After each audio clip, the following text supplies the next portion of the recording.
Hey guys, and welcome back to another episode of Federico Talks Watches. Now, as you can see, I'm back in my office. I'm back in New York, and boy, does it feel great. I spent Christmas in South Florida, and of course I can't complain. I had a great time. I got very, very drunk, and I overate and hung out with some family, but it's good to be back in the grind and good to be back making videos. So the content is going to be a lot more constant now that I'm back. Another little announcement I wanted to make is I wanted all you guys to head over to my Instagram account that's at Federico Talks Watches because I'm going to post a Q&A.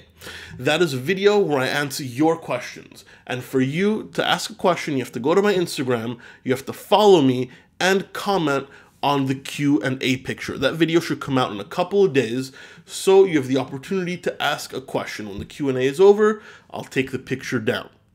My last Q&A video was pretty successful, and I try and get through as many questions as possible because I know a lot of you guys want to know something specific and email. I get a ton of those, so sometimes I can't answer, so the Q&A is a great way to reach me. That's in my Instagram at Federico Talks Watches. Now, of course, customary wristwatch check. I'm wearing the IWC Vintage Collection Engineer Laureus, probably my single possession that I missed the most while I was away. I didn't take this with me to Miami. It's a little bit of a dressier piece. It's a little smaller and, not particularly a sports watch. So down with me, I took my Seiko SKX, my Panerai, my Breitling, and my Reverie. But, now I'm back in New York, IWC back on the wrist, and I'm feeling complete again.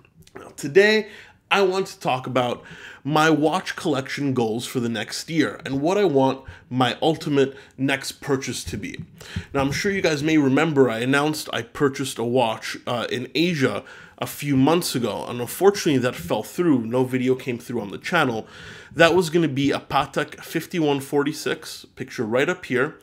And, I found it, I paid for it, my dealer was just going to get it for me, and that fell through. When that fell through, I put the money down with the same dealer on a steel Nautilus, but we couldn't agree on the price. So I got a refund, no harm, no foul, but I know a lot of you guys were waiting to see my big unboxing, and it fell through, so I got a refund, but I definitely want to make a big purchase this year. Now, I was looking at my collection, and what I'm really missing are three things. I'm missing something in a noble metal, so, white gold, yellow gold, rose gold, platinum, tantalum, maybe. I'm missing some kind of high complication, because I've got 888 calendars, I've got chronographs, I've got GMTs, but I don't have anything truly haute horlogerie.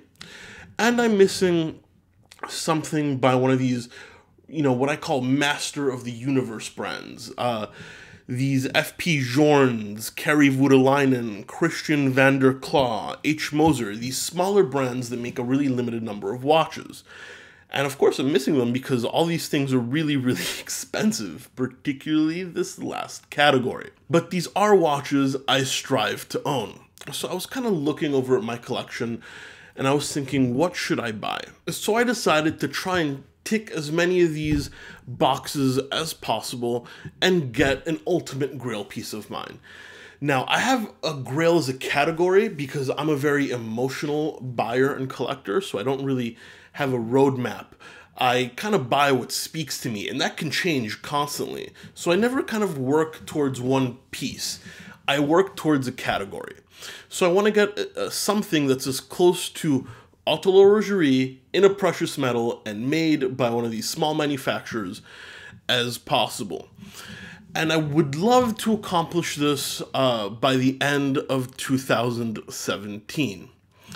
So brands like maybe a Roger Dubuis, there's a great Roger Dubuis by retrograde on the market at the moment. Something maybe like a Chopard LUC Tourbillon, or maybe an H Moser Mayu. Now, the beautiful thing about these watches is if you know the right people, you can pick them up for a fraction of the retail. So this isn't necessarily an investment. I'm aware a ton of you guys are going to be like, oh, the Chopard, you're going to lose a ton of money. Well, actually, no, you won't. Not if you buy correctly. And that's the key. So essentially, I don't really know what I want yet specifically, but I know what type of piece I want. And that's what I'm gonna go after in 2017. Now, of course, there are a few less expensive watches. Just because I'm going for this ultimate kind of grail piece and hopefully I'll get to accomplish it, doesn't mean I'm not going to get a couple of other things in between. For example, I really wanted a Seiko Padi turtle. Not very expensive, just a few $100, and I think it'd go great with my SKX.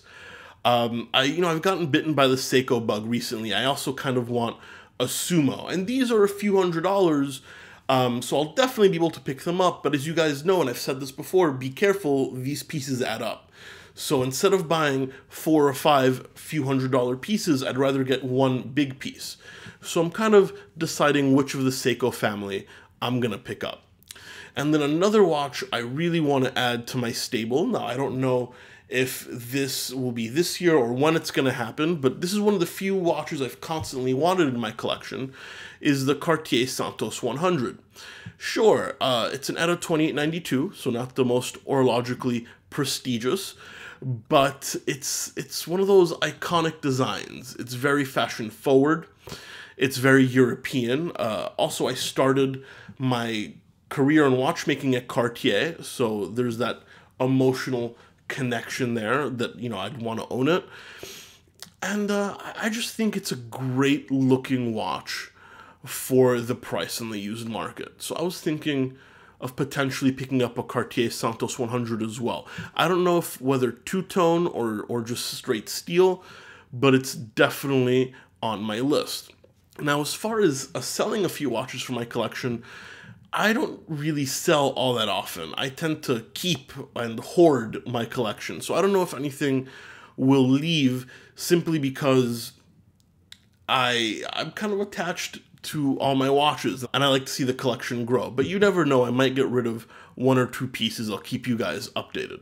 But as far as, attaining this ultimate goal, it's just going to be about checking time zone, a few times a week, checking eBay, keeping in touch with my dealer friends, kind of scouring the network and saving some money, because obviously the next watch purchase, the Grail watch purchase, is definitely going to be in the 5 figures, or it should be unless they get a killer deal. It's all about striking when the iron's hot. So sometimes a watch hits the market and it's a great price and you like it and you just got to go for it. Whereas other times, you know exactly what you want and the market's flooded with them, but the value just isn't there. So will it be a Dubuis? Will it be a Journe? Will it be a Moser?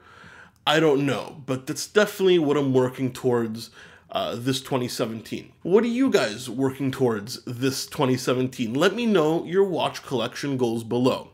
And please don't forget to like and subscribe to my channel if you enjoyed it.